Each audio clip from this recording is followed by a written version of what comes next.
Fighting between Iraqi forces and Islamic State militants in Mosul shows no sign of abating. For many of the people forced out of the city, home is now one of the refugee camps that have been created around the besieged area. Anna Botting has been spending time with those who found safety at the Hammam al-Alil camp.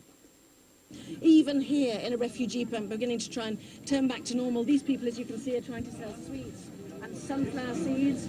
Is business any good? 50-50, so it's not too bad.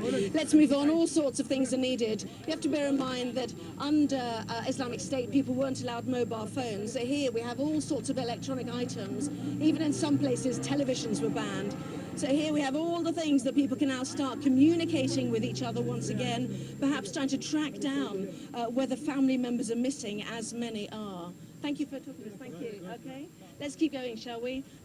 All along here, people are trying to sell. They're trying to, as I said earlier, pinch a living. Many people really struggle to work under Islamic State. We met one man in eastern Mosul who had a family of 30.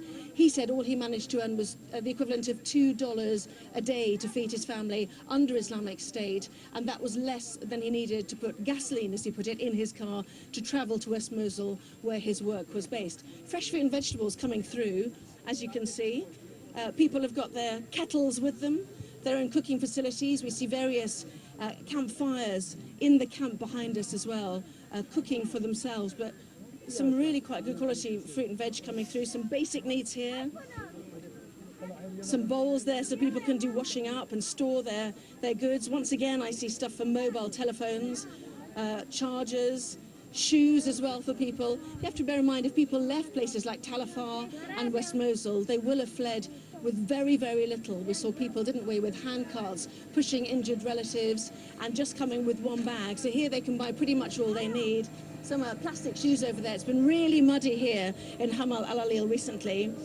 And this, I suppose, out of the reach of many people.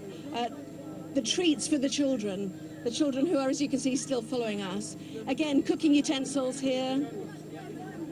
Everyone's giving us a wave. The women who are shopping for their families.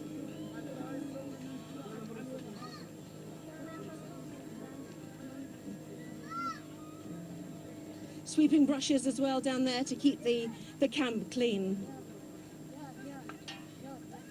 Most people really want to go back home, and obviously that's not possible.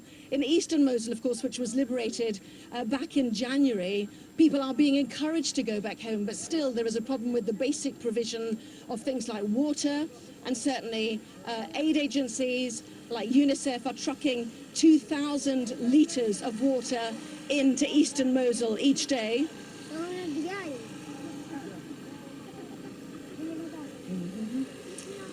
There we go, a cherished mobile phone. Just get past this generator.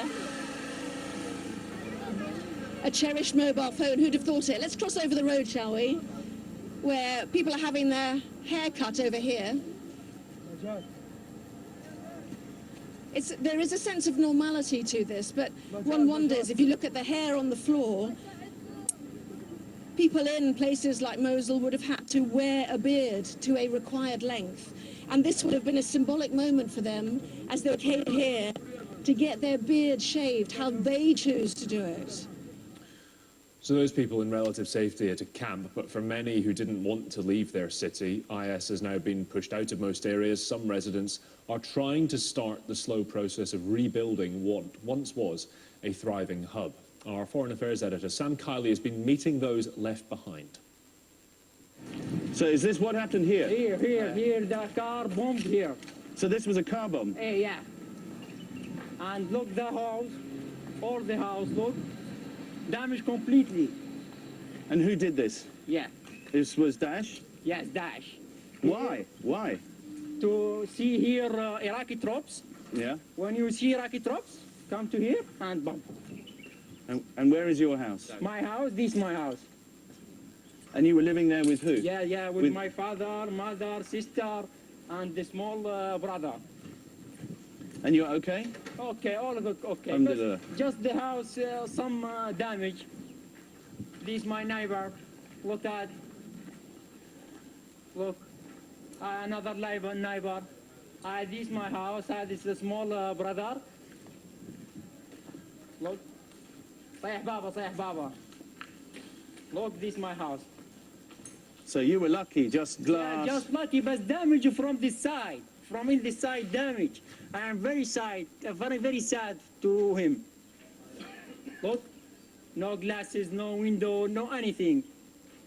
Water from this drinking water, hardness water. Drinking From the drains? Yes. From here? From here. So from here.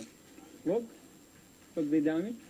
And tell me, what was, when you were living here, Yeah. when Daesh was in charge, how did they treat you? What was life like? The situation when Daesh here, very hard. No school, no anything, no water, food, starvation, just starvation here in university when Daesh come to here. And what do you think the situation is now for people who are still in the Daesh Very area? sad for him, very sad for him. No drinking, no water, no food, starvation here with the Daesh. Now, technology giants are facing more pressure to allow intelligence services access to encrypted messaging.